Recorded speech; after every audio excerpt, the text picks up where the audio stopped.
আরজি করে নিহত চিকিৎসকের পরিবারের সঙ্গে কথা বলতে তার বাড়িতে গেল সিবিআই এর টিম। তদন্তকারী অফিসার সীমা পাহুজা সহ আরও 3 জন এই মুহূর্তে ওই মৃত চিকিৎসকের মা বাবার সঙ্গে তারা কথা বলছেন। প্রায় 2 ঘন্টা ধরে তাদের মধ্যে কথা হয়। এর আগে একাধিকবার আমরা দেখেছি যে ওই মৃত চিকিৎসকের মা বাবা তারা যে অভিযোগ করেছিলেন যে সিবিআই ঠিকমতো তদন্ত করেনি। এই মুহূর্তে সিবিআই অফিসার এবং সীমা পাহুজা সহ 3 জন জানা যাচ্ছে যে তার বাড়িতে গিয়ে পৌঁছেছেন এবং তার সঙ্গে কথা হয়েছে। সমীরণ পাল আমাদের প্রতিনিধি আমাদের সঙ্গে রয়েছেন। সমীরণ, সিবিআই এর 3 অফিসার তার ওই চিকিৎসকের মা বাবার সঙ্গে কথা বলেন, কি কথা হয় তাদের মধ্যে? দেখো, তোমাকে প্রথমেই বলি, বিকেল 4:30টার সময় সীমা পাহুজা সহ 3 সদস্য সিবিআই প্রতিনিধি দল তদন্তকারী অফিসাররা আসেন আরজি করে নিহত চিকিৎসকের বাড়িতে এবং সেখানে এসে প্রায় 2 ঘন্টারও বেশি সময় ধরে তার বাবা মার সাথে কথা বলে তারা ঠিক 6:35 নাগাদ বেরিয়ে যান। কিন্তু বেরিয়ে যাওয়ার পর নিহত চিকিৎসকের মা বাবা তারা বিস্ফোরক দাবি করছেন এবং তাদের বক্তব্য হচ্ছে এই 2 ঘন্টা ধরে সিবিআই আধিকারিকরা তাদেরকে এটাই বোঝাবার চেষ্টা করেছেন যে এই ঘটনায় একমাত্র দোষী যাকে গ্রেপ্তার করা হয়েছিল, যার যাবজ্জীবন কারাদণ্ডের নির্দেশ দিয়েছিল শিয়ালদা আদালত, ঠিক সেই দায়ী অর্থাৎ সঞ্জয় রায় একমাত্র অভিযুক্ত। এটা 2 ঘন্টা ধরে তাদের বোঝানো হয়েছে।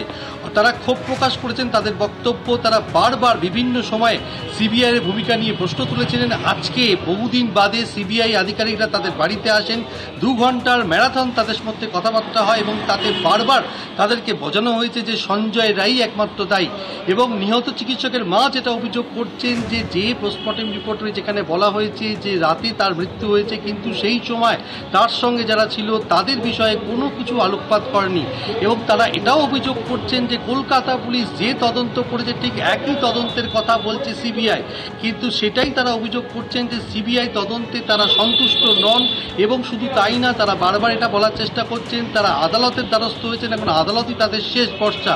কেননা কেন্দ্রীয় তদন্তকারী সংস্থা সিবিআই এর বিরুদ্ধে সময়ে সময়ে তারা ক্ষোভ উগড়ে দিয়েছেন। আজকে এই 2 ঘন্টা ধরে তাদেরকে অন্য কোনো কথা বলা হয়নি, যেখানে নিহত চিকিৎসকের বাবা মা বারবার বলছেন যে একাধিক ডিএনএর উপস্থিতি পাওয়া গেছে, তার পাশাপাশি টক্সিকোলজি রিপোর্টকে ভিসেরা রিপোর্ট বলে ভুল বোঝানোর চেষ্টা হচ্ছে। এই সমস্ত একাধিক অভিযোগ ছিল। এই সমস্ত প্রশ্নের উত্তর এই তদন্তকারী অফিসারদের কাছে তার বাবা মা জানতে চান, তারা কোনো উত্তর দেননি। উল্টে সঞ্জয় রায় একমাত্র এই ঘটনার অভিযুক্ত, সেটাই বারবার বোঝাবার চেষ্টা করেছেন।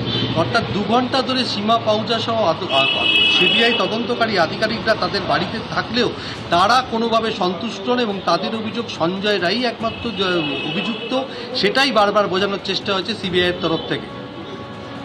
ধন্যবাদ সমীরণ।